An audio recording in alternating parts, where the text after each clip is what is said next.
Benjamin Franklin once said, "Hide not your talents, they for use were made. What's a sundial in the shade?"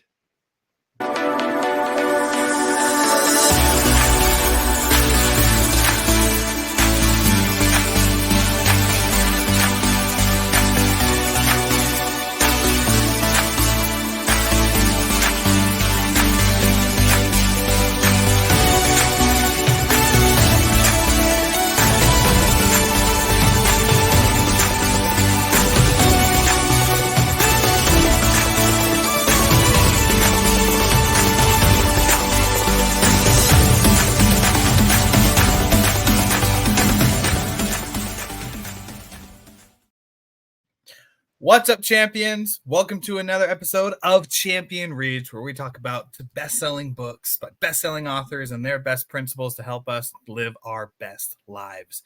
My name is William Blake, one of your co-producers. We have Ian Sturmer, our other co-producer, and Mr. John Kovacs Jr., the founder of Champion Circle.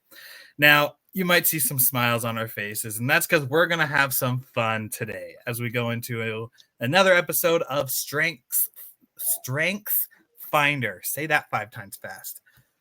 I can't wait to go into it because today we're going to talk about not the principle in the book, but more about our strengths in general and throughout our lives. And more specifically about why do people hide their strengths from the world? It's such an interesting question. I can't wait to go into it. I'm actually going to turn it right over to John to start off the discussion because we're just going to have a fun day today. Well, as we shared at the beginning of the episode, before the episode even started, Benjamin Franklin talked about strengths and talents, and he basically just called out the world and said, hide not your talents, like show them, share them. And I kind of brought up the question in my mind is like, why do people hide their talents?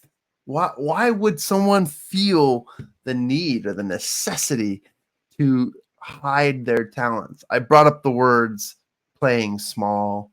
I brought up the words adjustments, but it's so interesting to me why people would hide. And I wanted to ask the group that and share that question, because if we dive into it and we think about it, why do people hide themselves from the world? And the quick and easy answer might be fear, might be anxiety, might be that their strengths might overshadow someone else and make them feel bad. Maybe there's some empathy involved. But at the end of the day, if you think about it, why on earth? Why on earth? Why in the world? Hey, there you go. Why would any of us want to hide the strengths, the talents, the gifts, the things we've worked so hard to develop and build, as well as our innate abilities? Why should we hide those? Now, let's kick out all extremes. Okay? Let's kick out all extremes. If you're really good at murdering people, we don't want to talk about that. That's not the strength we're talking about. I've been watching way too many scary movies since it's spooky season, right? But let's talk about the applications here. What is most important? My head's being chopped off by my own screen here. You have strength. And if I will if anyone would call them a strength, I will dare to say they're God-given talents, strengths, and opportunities. And so, my question to the group here, and I wanted to get kind of like a rapid fire response first, and then allow the responses to open us up into a deeper discussion. But why would you ever hide your talents from the world? And my answer is, well, a lot of people let their fear overcome their strengths. And if fear settles in, then they've been conquered. They're not conquering anything. They're overcome by fear itself. And remember, fear is an acronym for false evidence appearing real, right? And we let our heads take over, and our physical or mental or psychological or spiritual strengths are neglected. They're incarcerated by fear. And I think that's too bad. What do you guys think? Why would anyone ever hide their strength from the world? Well, I'll jump in on that. There's two ideas that come to my mind first with it. One is we're afraid we don't realize we have strengths, or we don't think those strengths are important. We think that they're just, everybody has that. I was talking to a friend not long ago, and she was feeling kind of depressed that, what do I have to give? What do I have to offer? And I started to list some of the things that she had accomplished and some of her strengths. He's, well, everybody has those. That's just normal. I said, no, it's not. Those are specific things to you. And I think a lot of us do that. We don't realize that the strengths we have some innate natural strengths, but we don't realize that they are a strength that not everyone has. They're unique to us. And we have to realize that they are an actual unique strength. There's something not everyone else can do. So I think that's the first one, is we just don't realize that we have a strength that's unique to us. And the second is we want a different strength.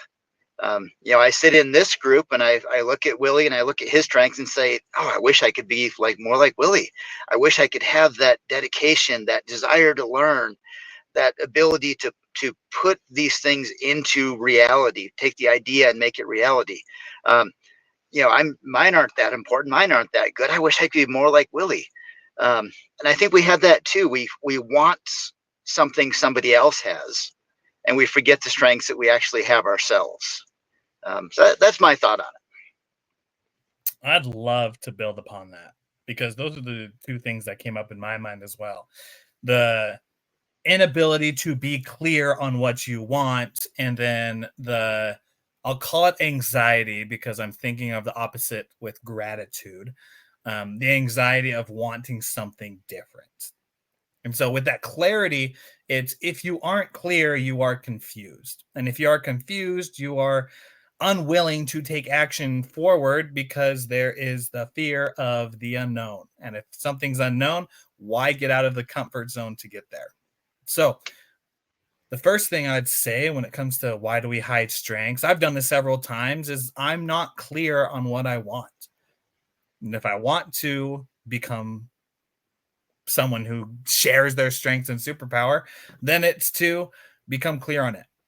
And then the second thing, I don't know if anxiety is the right word, but the opposite of what we have, what we're grateful for within us, it's the innate abilities that we're like, oh, what we do is average. Like in our minds, and maybe it's just me, maybe I'm the oddball out here, but in my mind, I think if I can do it, it's not important. If I can do it, it's average. And then I look at people like John, I look at people like Ian and say, they have so many great qualities that I would love to have in myself, whether or not I have them yet already. And it comes down to, we have what we have and we are what we are. And if we are wanting to truly share ourselves with the world, we can't bow down to the idols of things that we don't have yet. Because if we do that, we live in a world of scarcity.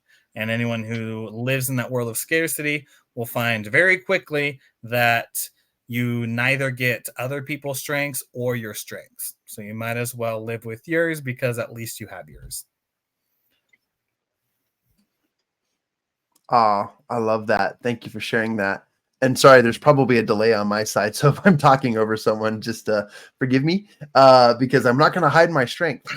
Just kidding. Yeah. I love those thoughts, guys. And, when you guys let John drive the bus, we have quite the thrilling adventure. So I'm going to ask a really deep and maybe even a vulnerable question of each of us. And I'll start first so you have a moment to think.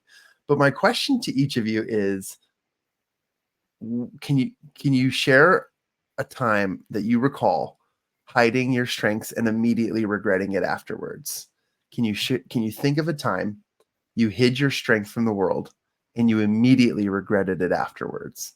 And I'm asking myself this question on the spot, and it's hard to dig deep and think of really like specific times. But I remember working for a company, and this company was way out of my league.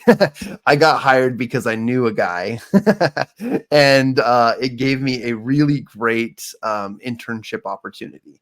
And internships are, where you come to work early, you get everyone coffee, you push papers around, you do all the menial tasks, right? And you know immediately I knew I was worth more. I knew that my knowledge, my brain, my talents, my strengths, my ability to brainstorm, I was definitely worth a lot more than the internship level. But this company was set on treating their interns like interns and allowing them to grow in that system. And so I had an opportunity to push back, to contribute, to ask to be in every meeting, to share my crazy thoughts and ideas, and share with a lot of my supervisors, which probably would have either made me a lot of enemies or would have landed me a lot more projects, would have kept me busier, and would have made me more involved at work, which means I probably wouldn't be going home until late nights. But I knew the risk, and I decided, you know what? This is just an internship. And I settled, and I sat there and I did everything I was supposed to do. I played by the rules. I did my work. I typed up reports. I did research, and I did what I was asked to do, and that's it. And I sent in my work at the end of the day. I clocked out on time, not a second after I was supposed to. And I would go and I would leave. And yes, of course, I had other things, life and amazing opportunities outside of work that I really enjoyed. And there was an ebb and flow. There was a give and take in this process. But I, after leaving that job and that experience, I had regrets, and I realized that I could have done so much more. Maybe I would still be in that public relations agency, working as a high paid supervisor or a manager or even an account executive. Had I actually turned around and added my talents. Or maybe I would have gotten fired halfway through the summer. Who knows? But I didn't take that risk. And I'm a risk taker. I'm an achiever. I love doing those things because if I'm not pushing the needle, if I'm not fixing, if I'm not building things better, then I'm hiding my talents from the world. And I I left that summer regretting the full experience. I got what I needed to graduate from college and get my internship credits and all of that, and it worked out great. And I don't have any regrets in my life, but I do regret not shining differently in that corporate environment and adding what I knew I could do. And it's weighed on me because I always think, what if I had done things differently? Who else could have I had in my life? What top-notch client or celebrity would I be best friends with because I've helped them, grow in their world? And these are thoughts I have. These are the things that keep me awake at night. So there's my answer to the question. I'd love to ask you guys, what's a time when you hid your talents and strengths from the world and immediately regretted it after? One thing, if I can go, Ian, the first thing that pops up, I don't really regret much because I'm so just filled with gratitude for where I'm at right now. But I don't know if regret's the right word, but the thing that comes up of what I could have done better at is back in 2019. I know, so far ago, before the pandemic that plagued the world. Back in 2019, I got to see one of my mentors in person for the very first time. One of the people who they live in Canada. His name's Evan Carmichael, and he was doing a 23 city tour with every city that had over 1 million people in it, and Salt Lake City was one of them. So I'm like, oh, this will be so fun. So I drove all the way up. It took I got my wife with me, and we drove about an hour there, and then we showed up about 30 minutes before the event started. And luckily, we were one of the first ones there. Went up, talked to him, asked questions, shook his hand, got pictures. It was great. at the end, after the whole several hours of his training he picked 3 individuals to be able to have a one-on-one the next day. 2 people were individuals who traveled the farthest, and then the other one was just someone picked at random. So the first 2 started going off. This one person traveled from like I think it was another state that they came from. So they got the first one. And then the second one was someone that came from Provo. And I was also in Provo. And so we were talking about where we lived and such. And I realized that I had class the next day at the college I was going to. And because I had class the next day, the stigma of I can't miss class because I am a goody two shoes, because I am someone who shows up to class, and just like how I was raised of like, you have to go to school, don't miss class. Yes, I was that kid that did not miss class. So I even though I was a little bit further than he was, I gave it to him. And once I did, I instantly had this regret of I could have spoken up more and just went with the once in a lifetime chance. Instead, I gave it to this guy. And I'm like, oh, I wish that would have happened. Luckily, and I'll tell everyone who's listening, luckily, this does not happen. Second chances don't happen very often with once in a lifetime opportunities. But 2 minutes later, when they picked a random individual, guess who they pointed at? They pointed at this guy. They pointed at me and said, you're the random one that was chosen. So Evan looks at me and says, can you make it tomorrow at 1? And I had that second chance to go from instant regret to opportunity. And I said yes. So I missed class, drove up to Salt Lake, had a wonderful one-on-one interview with the guy. And it was in that moment that even though it was a good ending to a story, it's like in that moment where I said, you can take it. I instantly had that, man, I wish I would have taken it. So that when you say like, what is it that opportunity I missed, that's the one that always comes up, because I'm like, I wish I would have taken it. And then luckily it got a second chance. And so I did. And from that point, I'm like, I'm not going to let more opportunities fly by just because of things that I was conditioned with in my past, if that makes sense. So that's my story, guys. Good one too. So the whole time I'm trying to think of a good example for me, and I'm looking at this list of strengths, and I'm going to kind of go with a little bit more generalization, just because I was struggling to find a good concrete example. And this is me pointing out my weaknesses, I think, in this instead of strengths. But I'm looking at self-assurance, input, achiever, those 3. And I think the first half of my life, maybe the first 2/3 of my life, I've always been afraid to step up, afraid to push those ideas, afraid to really make that input. And it's something I regret for a lot of my life. I know that I could have made more of an impact. I could have shared ideas. I could have made changes that I think would be positive. And it took me a long time to overcome that, to be able to speak up, to be able to do something like have a podcast where I come in and try and make myself sound really smart and really in-depth ideas. But I think with this, it's taken a long time to overcome it. But now I'm finding that some of those weaknesses that I regret, and because I regret them, because I look at my life and say, I know I could have done so much more, they're becoming more of a strength.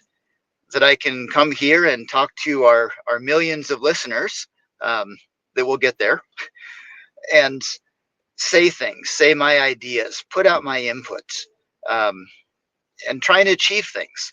So I think even though I don't have a really concrete idea that was one instance where I didn't do it, I think the whole idea, I recognize that in my life in the past, and I see how much more fulfilling my life is now that I'm willing to do that. So I guess I can't really look back and say I regret instantly that didn't happen, because some of those little regrets that I do remember are actually strengths, because they taught me, don't do that again. Kind of like when you stick your hand on the hot stove, you instantly learn something. And there's a little bit of gratitude that you did make that mistake, because now it becomes a strength that you can go out and teach people, don't touch the hot stove. Listen to me, learn, because I'm really smart. I know not to touch hot stoves. So I love that. Appreciate you guys sharing that. The Joker inside of me was going to say something like, okay, well, since neither one of you want to share your regrets, I'm just kidding. Totally kidding.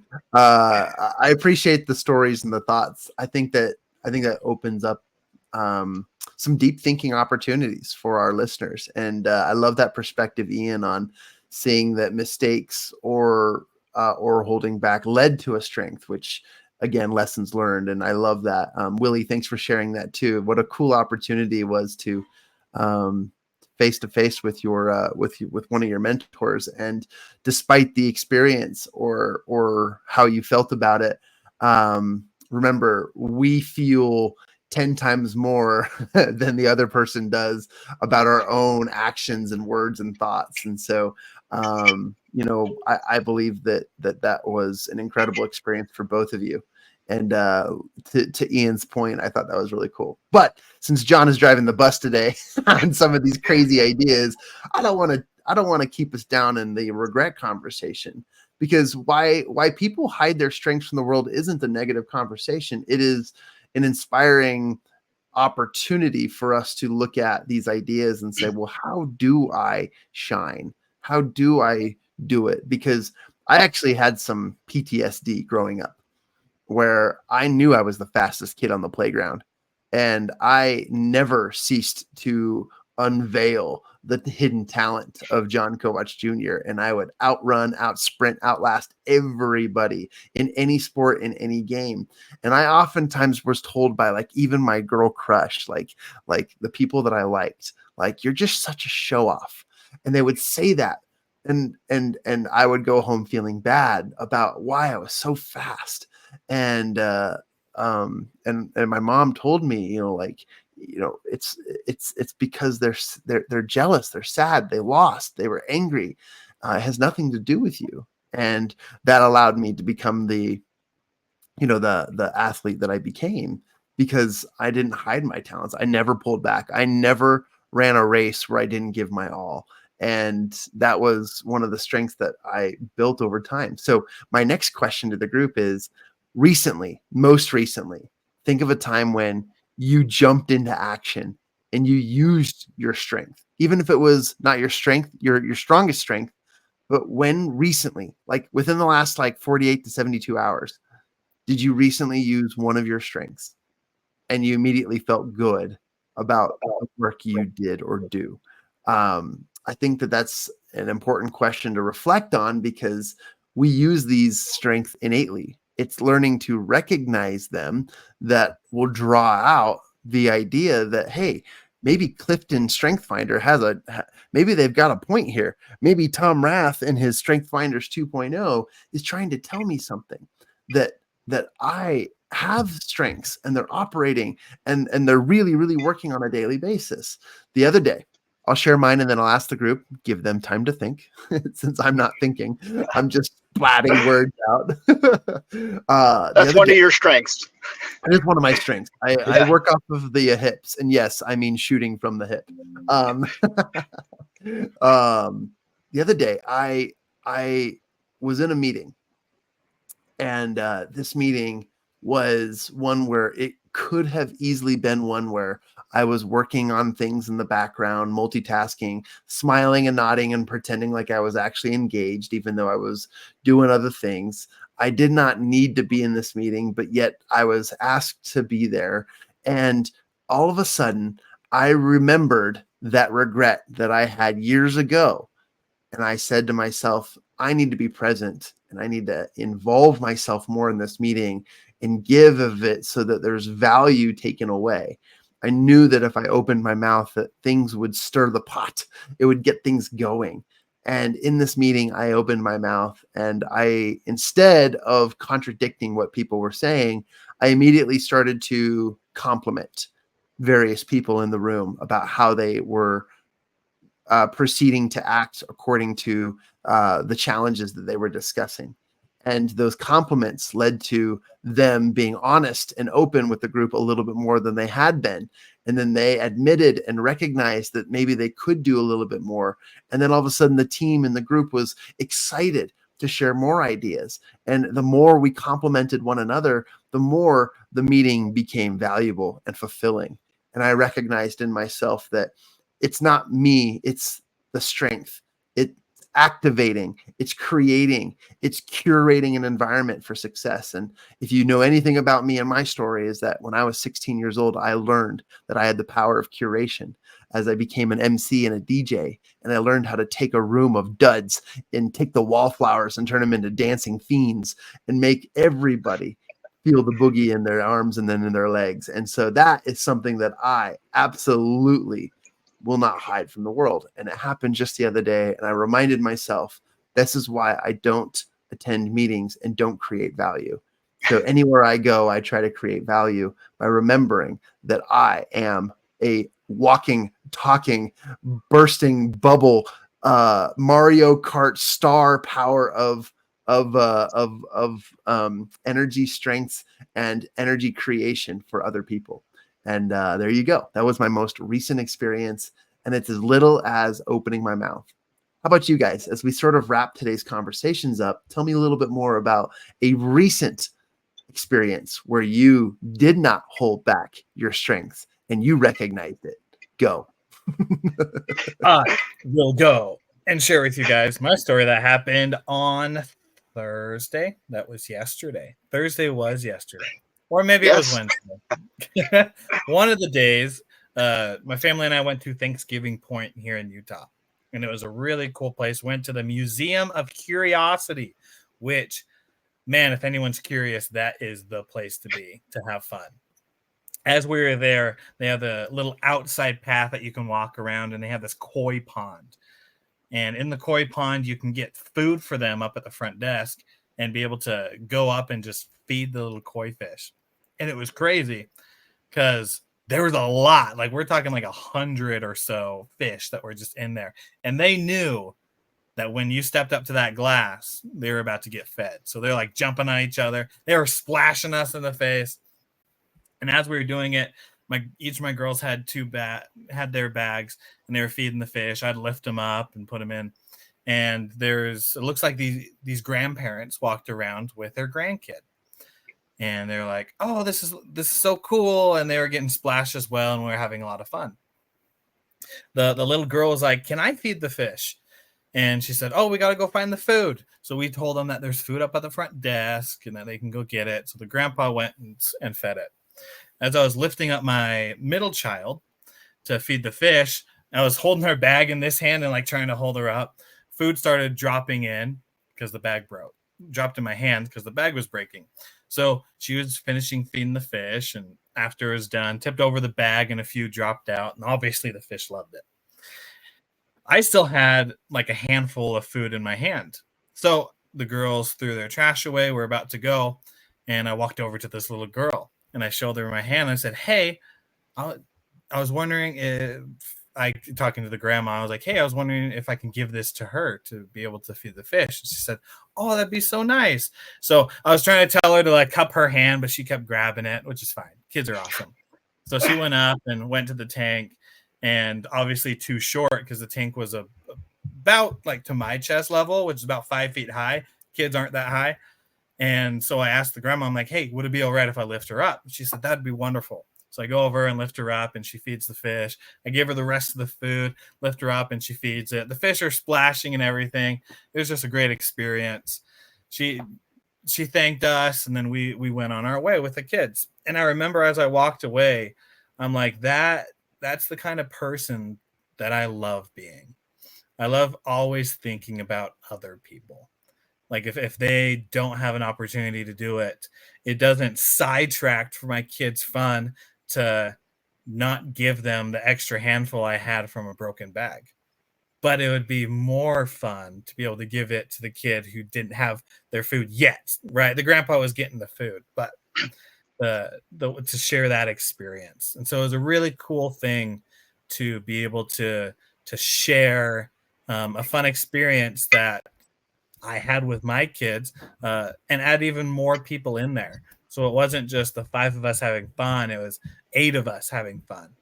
And so that the aspect of kindness and serving and sharing just shone out from that moment. And I'm like, I like that. I'm going to do more. So there's my story. So that's the strength of just being pretty awesome. I like that. Yeah, it's the strength of being Willie awesome. That's it. Yeah, that's gonna be a new word for me. So I had an experience last night. The company I work for had a information kind of recruiting event last night that I went down to, and one of the people who came to it was the top guy in the company from California, who's been with the company about 30 years, just kind of a legend in it, and has just been incredibly successful. Um, and afterwards, a couple of us went out to dinner. So I was there, sitting next to this guy. And then there were a couple of younger people who had come over and were learning about it, and they joined us for the dinner.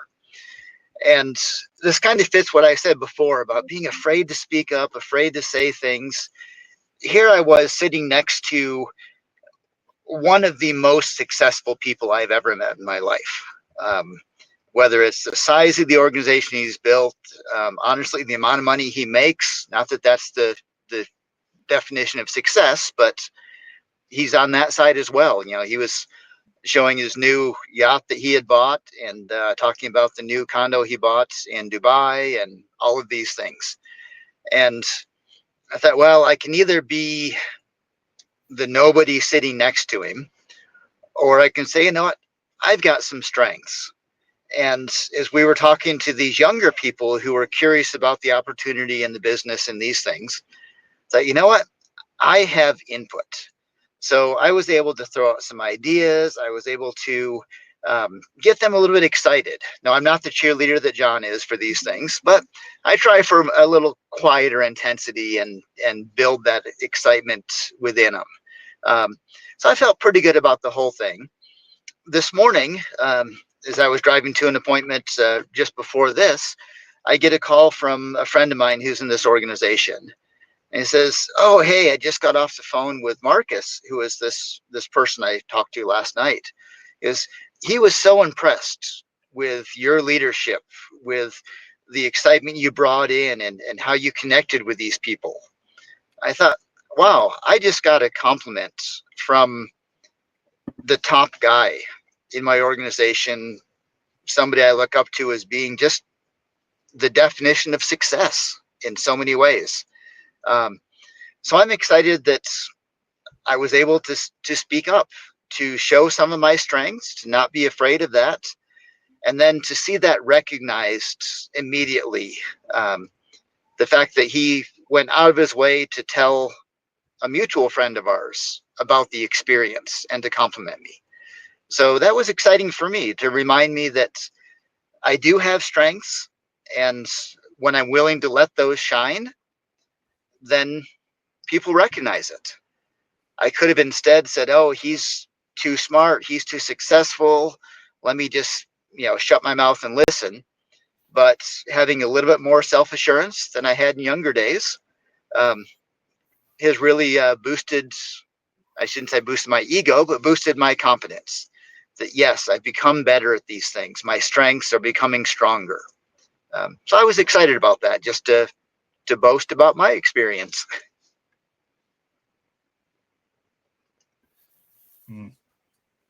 I love that. You guys are so cool and full of strengths and talents, and I love hearing it. And just observe like the different energy in this conversation than the first question, right? When you think of talents as something that is, keeping you from opportunity, relationships, feelings, experiences, and more, you start to think less of yourself and you start to hide yourself from the world and you play small. But there is no excuse for hiding our strengths from the world, because every time we contribute, every time we give openly to the world benefits. And that world could be as small as our intimate family relationships with our children, with the people around us in that little bubble that we live in. Or it could be as big as the influence in a meeting or a stadium full of people or an entire nation that's looking at you and watching your every word and actions, aka we're coming up on the worst time of the world, aka voting season. Anyways, I should have a better perspective on it, but I just can't wait for it to be over. But again, that's a strength I'm working on. So anyways, I just wanted to share that and just take a look at the beauty in your strengths. Take a look at what it does, how it makes people happy. I know we're 5 minutes over our mark here, and I just want to wrap things up on my end and just say, I'm so proud of the strengths I have and I've been given. They make me uniquely different than the world. And if I try to hide my strengths, I'm going to end up being every other normal, nobody human being that tends to walk in the flock or be in the herd. And that's not me. And that's not you listening to this right now. You are more than to hide in the crowd. You are different. You are unique. You are special. And those talents are meant to be shared with the world. And shame on you. Shame if you hide that from everyone else, because literally there could be, and there is somebody out there waiting for you to shine. That's John. I'm dropping the mic on that and passing it over to our team of awesome who runs this actual podcast. I'm literally just their guest. Sorry, guys. Not sorry. Sorry, not sorry. Hiding my strengths is not my strength. Sorry, not sorry. No, we are privileged to be able to have those questions today because they really dove deep into thought-provoking things that we might have not thought before. So thank you for driving the bus with us today as we handed over the reins to you, say, okay, John, don't kill us today.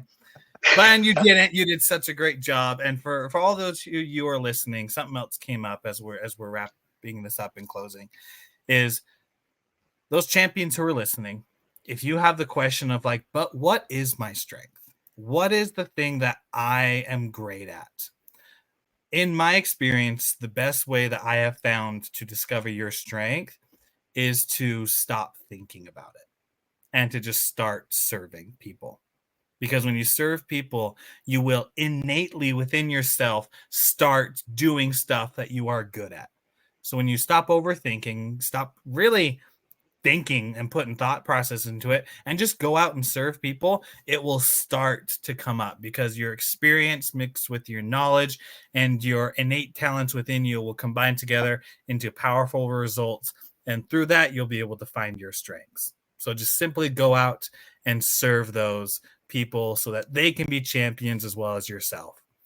And with that, thank you, champions, for listening to another episode with us at Champion Reads. If you found inspiration in this, go ahead and subscribe to our podcast. You can find us on all the major podcasting platforms, as well as you can go to our website, mychampionscircle.com, where you'll be able to find the link to our podcast, link to our social medias, as well as everything else that's going in the Champion Circle universe. And until next time, my friends, continue to be awesome. Continue to go out and be the champions in your lives. And always remember that you are great.